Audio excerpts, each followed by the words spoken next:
Hi guys, welcome back to our channel code with Kishore. మనం last వీడియోలో oops గురించి నేర్చుకున్నాం కదా, like oops definition and oops ఎన్ని టైప్స్ ఉన్నాయి.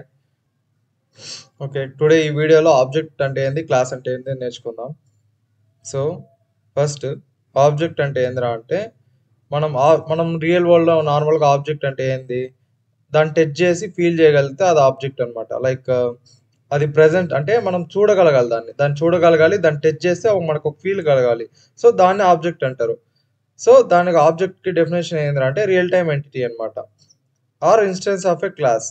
నెక్స్ట్, క్లాస్ అంటే ఏమరా అంటే క్లాస్ అనేది ఒక బ్లూ ప్రింట్ అనమాట ఆబ్జెక్ట్కి. లైక్ ఎలా రా అంటే, బిల్డింగ్ అనుకో, ఒక బిల్డింగ్లో ఏముంటాయి, కలర్స్, రూమ్ నెంబర్స్ ఇవి ఉంటాయిగా, ఎక్సెట్రా ఎక్సెట్రా. సో ఇవనేది మనకి క్లాస్కి ప్రాపర్టీస్ అనమాట. ఓకే, ఫస్ట్ క్లాస్ అనేది ఏం రా అంటే class provides the definition of an object అనమాట. Okay, next collection of objects. Okay, a class like an object constructor or blueprint of an object అనమాట. అంటే క్లాస్ అంటే ఏంది, మనకు ఒక blueprint of an object. ఇప్పుడు ఒక object building అనుకో, దాని ఒక బ్లూ ప్రింట్ అంటే ఏది అంటే అది మన క్లాస్ అనమాట. ఓకే, దానికి క్లాస్ నేమ్ ఏం పెట్టుకుంటాం, బిల్డింగ్ అని పెట్టుకుంటాం. ఆ బిల్డింగ్ కి ఆబ్జెక్ట్ ఎలా ఉంటుంది అంటే మనకి బిల్డింగ్ అనమాట. ప్రాక్టికల్ గా చూద్దాం. ఓకే, ఫస్ట్ ఒక ప్యాకేజ్ తీసుకుందాం. ఏంద్రా అంటే ఊప్స్. ఓకే, ఈ ప్యాకేజ్ లో ఫస్ట్ క్లాస్ ఏంది, క్లాస్ అండ్ ఆబ్జెక్ట్స్ కదా. సో మన క్లాస్ నేమ్ ఏం పెట్టుకుంటాం, బిల్డింగ్ అని పెట్టుకుంటాం. ఓకే, ఇప్పుడు నేను మెయిన్ మెథడ్ రాసుకుంటా. ఎప్పుడు ఆబ్జెక్ట్స్ అనేది ఎక్కడ ఉండాలంటే మెయిన్ మెథడ్ లో క్రియేట్ చేయాలన్నమాట ఆబ్జెక్ట్స్ అనేది. సో ఆబ్జెక్ట్ అనేది ఎలా క్రియేట్ చేయాలరా అంటే, లైక్ ఎగ్జాంపుల్ గా క్లాస్ నేము, తర్వాత variable equal to new keyword use చేస్తే మనకు ఆబ్జెక్ట్ అనేది క్రియేట్ అవుతుంది అనమాట. సో ఆబ్జెక్ట్ అనేది ఎలా క్రియేట్ చేస్తాం, న్యూ కీవర్డ్ యూజ్ చేసి చేస్తాం అనమాట. న్యూ కీవర్డ్ యూజ్ చేసి క్లాస్ నేమ్ రెఫరెన్స్ గా వాడతాం. అర్థమైందా? ఇప్పుడు క్లాస్ నేమ్ ఆఫ్ అని పెట్టుకుంటాం. సో ఇలా మనకు ఆబ్జెక్ట్ క్రియేట్ చేయాలన్నమాట. సో ఇక్కడ క్లాస్ నేమ్ ఏంది ఉంది, బిల్డింగ్ ఉంది. సో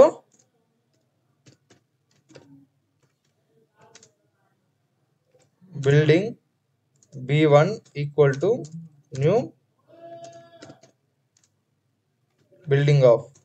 సో ఇప్పుడు మనకు ఈ బిల్డింగ్ కి ఆబ్జెక్ట్ అనేది క్రియేట్ అయిపోయింది అనమాట. ఓకే, నెక్స్ట్ ఈ బిల్డింగ్ కి కలర్ ఉంటుందిగా. సో కలర్ అనేది ఏంది, బ్లూ, బ్లాక్, ఆరెంజ్. సో అది స్ట్రింగ్ టైప్ లో ఉంది కాబట్టి స్ట్రింగ్ కలర్ అని పెట్టుకుంటాం. Okay, room number. ఇప్పుడు ఈ రూమ్ నెంబర్ అనేది నెంబర్స్ టైప్ లో ఉంటుంది కాబట్టి సో ఇంటిజర్ పెట్టుకుంటాం. ఓకేనా? నెక్స్ట్ ఇంకేముంటాయి బిల్డింగ్ కి, లైక్ ప్రాపర్టీస్ ఎలా రా ఉంటుందంటే బిల్డింగ్ నేమ్. అర్థమైందా? ఈ బిల్డింగ్ నేమ్ అనేది ఎట్లుంటే స్ట్రింగ్ టైప్ లో ఉంటుంది. So string. ఇప్పుడు ఈ మూడు ప్రాపర్టీస్ మనకి బిల్డింగ్ అనేసి ఉన్నాయన్నమాట. సో ఈ మూడు ప్రాపర్టీస్ ని ఏమంటారు అంటే, ఇది డేటా టైప్స్, ఇది వేరియబుల్స్ కదా.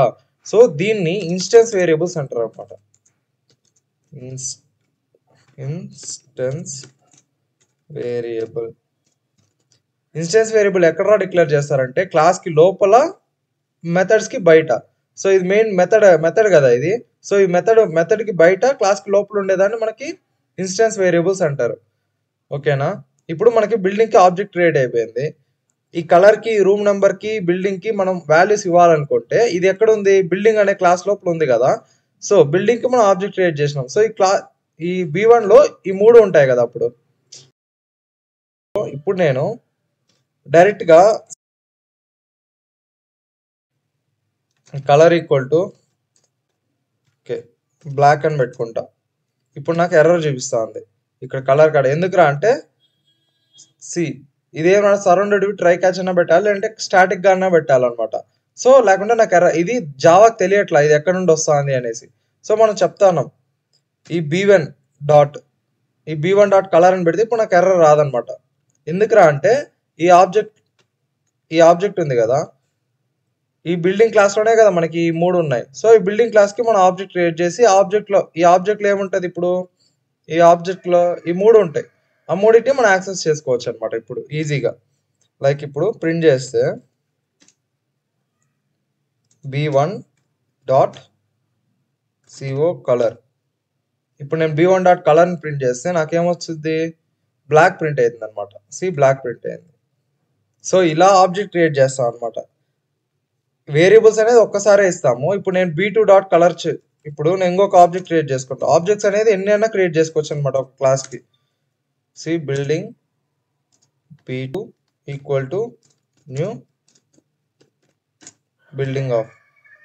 సో ఇప్పుడు మనకి ఇంకొక ఆబ్జెక్ట్ క్రియేట్ చేసినాం. ఇప్పుడు దీనికి b2 dot colour equal to blue ఇచ్చుకుంటా.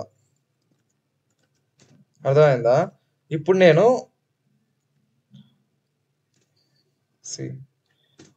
b1 డాట్ కలర్ని ఇక్కడే ప్రింట్ చేస్తా, b2 డాట్ కలర్ని నేను ఇక్కడే ప్రింట్ చేస్తా. కానీ నాకు కలర్స్ అనేవి డిఫరెంట్గా ప్రింట్ అవుతాయి. ఇప్పుడు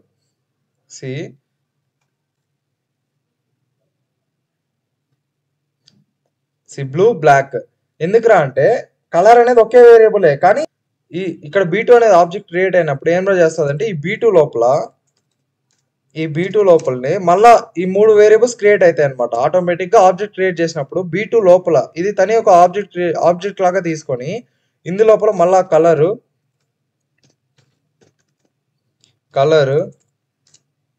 రూమ్ నెంబరు నేమ్ ఈ 3 ఏం చేస్తుంది అంటే మళ్ళీ b2 లోపల క్రియేట్ అవుతాయి అనమాట.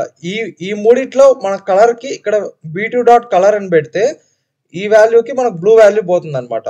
ఇక్కడ కూడా సేమ్ అంతే. ఇక్కడ కూడా b1 అని పెట్టి ఒక క్లాస్ క్రియేట్ అవుతుంది లోపల, లైక్ హీప్ మెమరీలో. ఆ b1లో కలర్కి మనం బ్లాక్ సెండ్ చేసినాం. నెక్స్ట్ రూమ్ నెంబర్కి మనం సెండ్ చేసుకోవచ్చు వాల్యూ. నెక్స్ట్ ఇంకేముంది, name.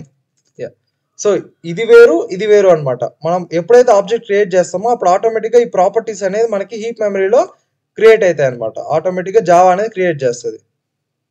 Okay, this called object and class అనమాట. ఏం లేదు, జస్ట్ ఒక క్లాస్ డిక్లేర్ చేసుకుంటాం. ఆ క్లాస్కి సంబంధించిన ప్రాపర్టీస్ ఇక్కడ రాసుకుంటాం.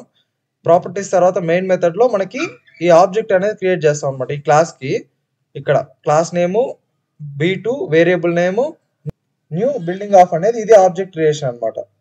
By using the new keyword we can create an object అనమాట.